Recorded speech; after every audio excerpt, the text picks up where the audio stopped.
बिस्मिल्लाहिर्रहमानिर्रहीम। अस्सलाम वालेकुम स्टूडेंट्स, आज बात करेंगे हम MKT 621 के लेसन नंबर 7 की role and functions of advertising.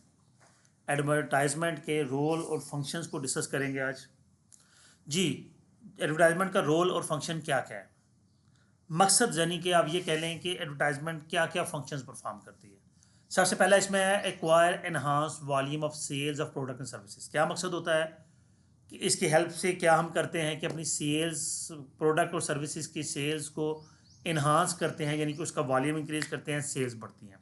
Generate awareness about offering, हम क्या नई ऑफर कर रहे हैं, क्या चीज़ पेश कर रहे हैं, क्या नई चीज़ बन के हमारी आ रही है मार्केट के अंदर, उसकी अवेयरनेस प्रोवाइड करते हैं। जैसे कि आप अक्सर औक़ात देखते हैं पेप्सी और कोक की एडवर्टाइजमेंट इस तरह की आती है। पेप्सी की अक्सर आती है कि को नई उनकी को प्रोडक्ट लॉन्च हो रही है, तो वो लॉन्च होने से कितने मैं कहूँगा कि 2-3 मंथ पहले ही उसकी एडवर्टाइजमेंट वो शुरू कर देते हैं। ठीक है, ये अवेयरनेस होती है। Induce trial of a new product, या कोई नई प्रोडक्ट आती है तो इंड्यूस कहते हैं कि मजबूर करने की कोशिश करना कि जी हमारी नई प्रोडक्ट आई है तो आप उसको ट्राई करें। मोटिवेट इम्प्रेस ट्रेड चैनल्स, मुख्तलिफ ट्रेड चैनल्स की मोटिवेशन का भी ये बायस बनता है। वो इम्प्रेस होते हैं कि यार अगर ये इतनी एडवर्टाइजमेंट कर रहे हैं तो ऑब्वियसली ये प्रोडक्ट अगर हम इसको सेल करते हैं तो हमारे लिए प्रॉफिट का बायस बनेगी। Change perception and create resonance, लोगों में अवेयरनेस क्रिएट होती है, लोगों की सोच तब्दील होती है और परसेप्शन जो है उनकी प्रोडक्ट के हवाले से वो चेंज होती है। अक्वायर एनहांस वॉल्यूम ऑफ, ये वही बात आ गई आगे। अच्छा, 3 दफ़ा उसने एक ही बात को रिपीट कर दिया इन्हीं चीज़ों को। ठीक है, नेक्स्ट चलेंगे जी।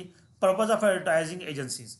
हाँ, कुछ एडवर्टाइजिंग एजेंसीज हैं बाकायदा काम कर रही, तो उनका पर्पज़ भी क्या होता है कि फिर वो जिस तरह डिजिटल मार्केटिंग एजेंसीज काम कर रही हैं तो वो प्रोफेशनल है इस काम में। तो जब वो प्रोफेशनल हैं तो ऑब्वियसली वो फिर आपको बेहतर सर्विसेज प्रोवाइड कर सकते हैं कि आप खुद एक काम करें और किसी की हेल्प लें, तो दोनों में डिफरेंस होता है। Advice and counsel on mark, वो आपको एडवाइस करेंगे, काउंसल करेंगे, बताएंगे, सिखाएंगे मीडिया स्ट्रेटजी किस तरह करना चाहिए, क्या क्या करना चाहिए, हमें बिल बोर्ड्स लगाने हैं, इलेक्ट्रॉनिक मीडिया को यूज़ करना है, कौन से वेज किस प्रोडक्ट के लिए, किस मामले के लिए बेहतर है। अब एजेंसीज में फुल सर्विस एजेंसीज भी हैं, क्रिएटिव एजेंसी है, मीडिया इंडिपेंडेंट, कंपोजिट एजेंसी, यानी कि जो सिर्फ मीडिया और क्रिएटिविटी दोनों के लिए काम करें तो उसको कंपोजिट एजेंसी कहते हैं। नेक्स्ट आ जाता है structure of advertising agency. Advertising agency का स्ट्रक्चर में account executive, creative team, account planner और रिसर्चर।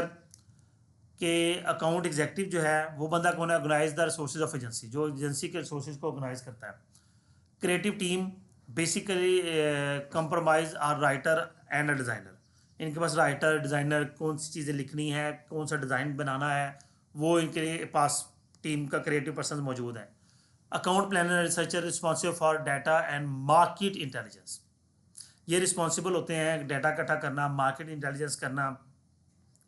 क्या मतलब है कि जो प्रोडक्ट आ रही है वो प्रोडक्ट किस जगह पे बेहतर एडवर्टाइज होगी, किस चैनल के थ्रू बेहतर एडवर्टाइज होगी, ठीक है, किस तरह लोगों तक आसानी से पहुंचाई जाएगी, इस चीज़ को वो प्लान करते हैं। Media planner the team actually makes the campaign come live, वो लोग जो एक्चुअली जो हमारी कंपेन है उसको लाइव करेंगे। Account director overall responsive of providing service to clientele of the agency, overall responsible, ये सर्विसेज प्रोवाइड करता है। उसके बाद क्रिएटिव डायरेक्टर है, ये जो हमारी ओवरऑल इंचार्ज है, जो क्रिएटिव टीम है, जो डिज़ाइनर और राइटर वगैरह इन सब में जो काम कर रहे हैं उन सब का ओवरऑल इंचार्ज है वो अकाउंट डायरेक्टर, क्रिएटिव डायरेक्टर होगा। और जो कंपनी के सारे मामलात को क्लाइंट के साथ डील करेगा वो अकाउंट डायरेक्टर होता है। मीडिया डायरेक्टर रिस्पॉन्सिबल है मीडिया प्लानिंग, जो भी एक्टिविटीज़ करनी है, कहीं पेड एक्टिविटीज़ करनी है, फ्री ऑफ कॉस्ट करनी है, ठीक है, किस क्या क्या डीलिंग्स करनी है, ये सारे मामला मीडिया डायरेक्टर करता है। इस तरह प्रोडक्शन हो से release media and so on. Next आता है who are advertising agencies paid by media और not by client by an agreed percentage of commission for advertisement release.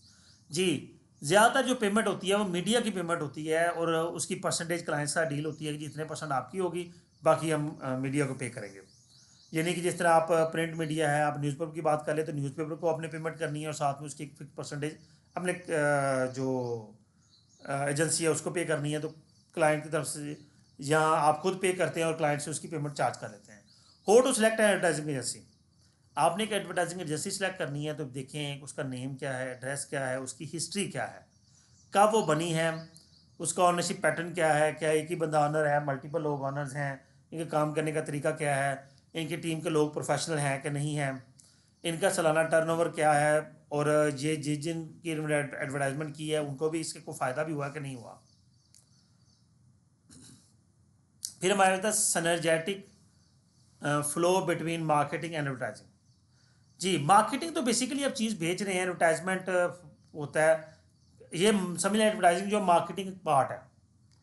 Marketing objectives उसके साथ हमारे पास उसी से निकलते हैं एडवर्टाइजिंग ऑब्जेक्टिव्स, और ऑब्जेक्टिव मार्केटिंग ऑब्जेक्टिव्स के लिए मार्केटिंग स्ट्रेटजीज हम बनाते हैं, एक्शन प्लान करते हैं, और इसी तरह एडवर्टाइजिंग ऑब्जेक्टिव्स हैं उसके एडवर्टाइजमेंट प्लान होंगे, और अल्टीमेटली उसके बाद क्या होगा, हम एक प्रॉपर एडवर्टाइजिंग इफेक्टिवली एडवर्टाइजमेंट कर लेंगे।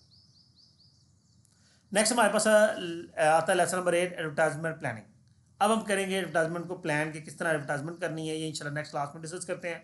जी स्टूडेंट्स, उम्मीद करता हूँ ये लेक्चर आपके लिए अंडरस्टैंडिंग होगा। वीडियो को लाइक कीजिएगा, कमेंट कीजिएगा, अपना ख्याल रखिएगा। अल्लाह हाफिज़।